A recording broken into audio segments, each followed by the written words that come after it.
Hello everyone, it is that time again. I am here to record the audio for yet another episode of the Building a Starship series, and yeah, that opening shot that you just saw was supposed to be a really nice pan across of the ship so far.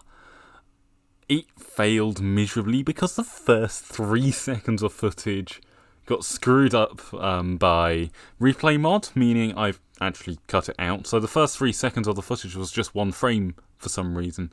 And I don't know what went wrong there. I think replay mods are just struggling to render or something. I can't remember. It's actually been a couple of weeks since I rendered this footage. But yeah, this is quite an important episode. We get a decent chunk done today. And we get the main command center of the ship built. That's right, today we build the bridge of the USS Britannia. I think it's also today that I change out the elevator system as well. You see, before, the elevators were using ladders. I say elevators, the technical term I guess would be turbo lifts, if we're going into Star Trek terminology. But the original setup I had was using ladders, and I since I started building this project, since this project started, I've joined the Adults Play Java server, and we've got an amazing data pack that allows us to turn wool blocks into, well, teleporty elevatory things. Is the best way that I can describe it. Essentially, stand on a wool block. If there's a wool block above you and you jump, you teleport up. And sort of same logic, if there's a stand on wool block, if there's a wool block directly underneath of the same colour, it has to be as well, and you crouch, you go down. That's kind of the basics. Slightly more complicated than that, because obviously you've got to assign each wool block to be an elevator. All the elevators have to match all the colours respectively, so you can't teleport between a white wool block and then a black wool block. That doesn't work because you need some way of differentiating between different elevators that are on the same coordinates, I guess. I don't know. Maybe it's just a way for the code to work. But what I've gone and done is I've installed that data pack on this world, which it just works flawlessly because single player, you're not relying on the internet to not screw up, meaning you're not getting any internet lag, meaning that it works pretty much 100% of the time. I spent ages resetting it up, and it looked like half a second, I think it was, in that first pan shot. Yeah, that's how long it took me in comparison to the rest of this project to sort out. All this is being played back at the same speed. I couldn't tell you how much this is sped up by. I could probably figure it out roughly. In fact, let's say the original footage for this was around 2 hours. That's sort of the average of what I spend recording one of these things. Not plotting out the camera paths. That in itself takes another hour. Yes, I spend a good hour plotting out the camera paths for a 10-minute video. This video is slightly longer because I screwed up slightly with recording, and that actually ended up lengthening the length of the video. So there you go. Enjoy the extra 30 seconds, a minute that I've added on to the end of this because of my screw up. You will see what I do in a bit when I'm building the bridge. If you're following me on Twitter, shameless self-promotion there, but yeah, if you're following me on Twitter, you will have already seen what I've done because I plastered it all over Twitter, because why wouldn't I? I do the screwy-uppy thing, I've got to put it on Twitter, and yeah, that means that I've got to talk about the screw-up in this episode. And I'm fairly sure that if I didn't talk about it, someone would have noticed what happened. But because of said screw-up that's going to happen in the future, I ended up installing the World Edit mod, which is something I've been desperately avoiding for pretty much the whole series. And to be brutally honest, I'm surprised that it took me as long as 5 episodes to get to the point where I actually had to install it because I screwed up. It's a very simple thing which I did, and I probably could have fixed it without World Edit. In fact, I definitely could have fixed it without World Edit. It's just World Edit is a huge time saver because it means I can just fix it without having to rebuild everything. Because it wasn't a case of anything was actually broken as such.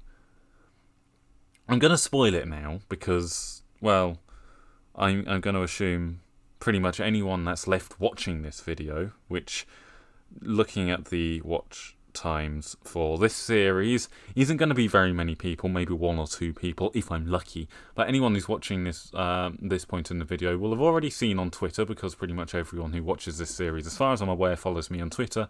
I built the bridge facing in the wrong direction.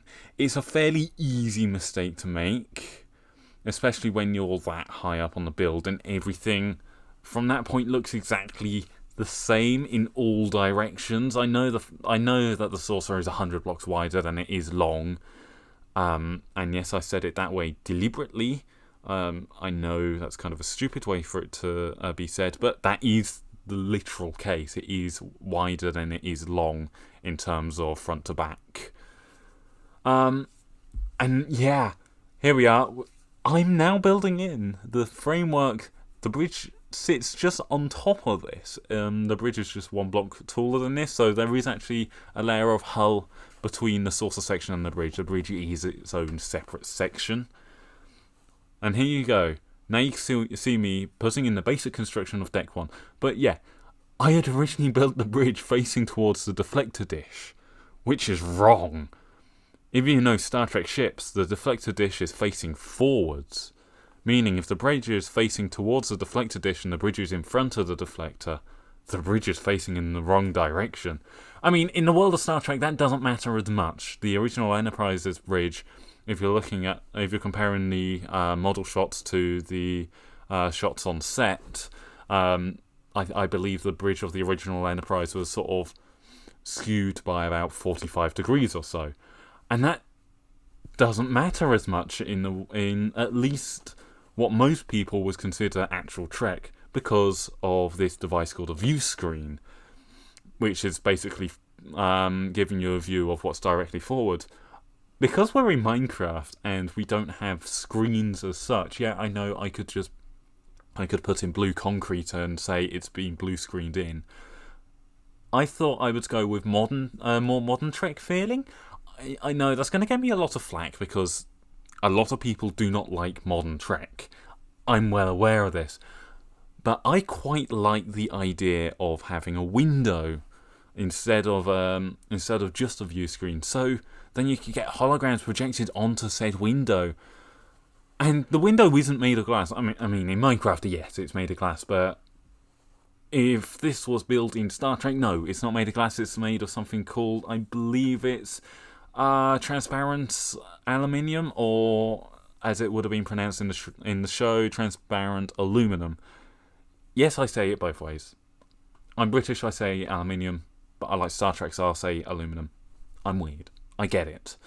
So yeah, the window, transparent aluminium, meaning it's incredibly tough. That thing's not going to break. It doesn't matter that it is a direct view into the bridge from the outside. What does matter is the fact that the bridge is a weak point. If you're in the middle of a battle, any enemy ships, by right, would be attacking the bridge dome.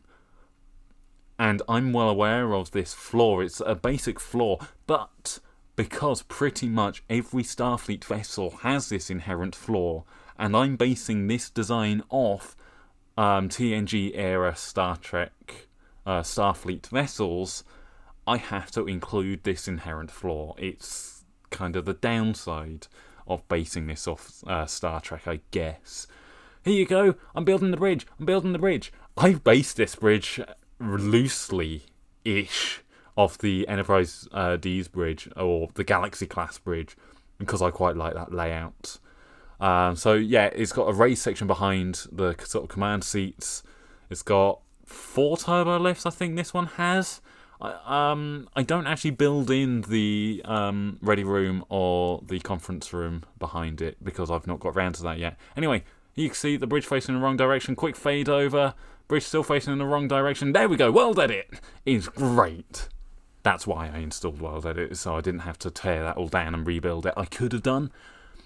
Would have been probably a good hour or so tearing that down and then flipping it, because I would have been taking screenshots to compare it. And to be honest, even with my slow internet, it's quicker just to download World Edit and just flip it. It's that easy. Anyway, we have roughly 20 seconds of the video left, meaning we are running right close to the end. So I'm just going to say thank you very much for watching. I hope you have enjoyed this video. If you have, please feel free to like, subscribe to the channel. If you are enjoying the series, check out the earlier videos if you haven't already, because just to make this episode make a little bit more sense visually. Audio-wise, it doesn't make any sense anyway. I've run out of time. Goodbye.